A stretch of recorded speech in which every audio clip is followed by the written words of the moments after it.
All right, it all began with some scribbled notes, 5,000 troops to Colombia, next door to Venezuela. It was a John Bolton little scratch pad notation.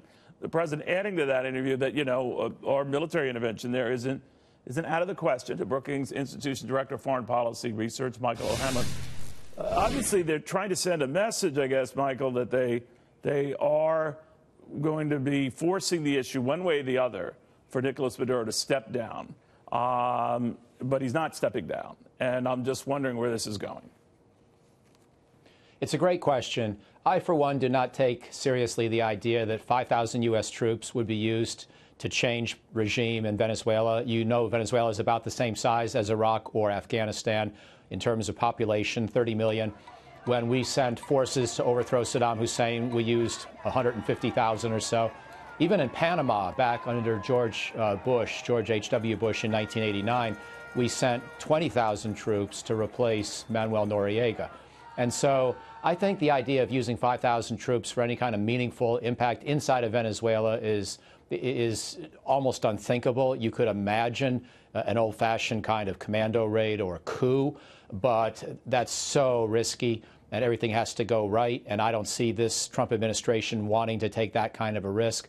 But they might not mind having the Venezuelan regime of Maduro worry. Now that the idea is out there, you and I are talking about it. John Bolton's yellow pad had something about it. I think John Bolton's yellow pad was about sending forces to Colombia to help them with refugee overflow, not intervention inside of Venezuela. But now that the idea is out there, I think President Trump is thinking, why not take advantage of it? If it puts a little bit of fear of God in the mind of Maduro, all the better. That's my guess about what's going on. It sounds like a good guess. I wondered, too, whether it was meant to not be an accident. You know what I mean? Like to put that on there and have the reporters talking about it. But, Michael, I also want to get your talk about whoever has the military generally has control. And right now, despite a general or two balking, Maduro has that. And I'm wondering whether you see that changing. I think the odds are against it changing, but I don't think it's impossible because the military sees the country collapsing around it.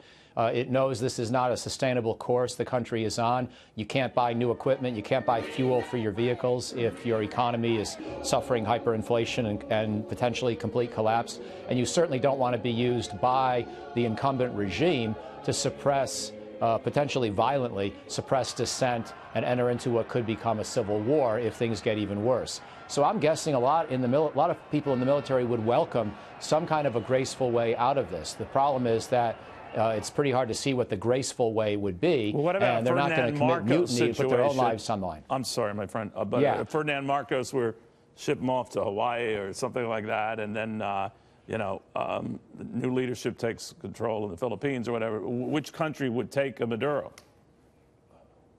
That's a good question. Probably Cuba, maybe Russia. I think that it's a good kind of possibility to raise. As you know, with Marcos, we use some American leverage and some American push, maybe even a little stronger than what President Trump is doing now. Some, as I recall, some fighter jet flyovers, things like that.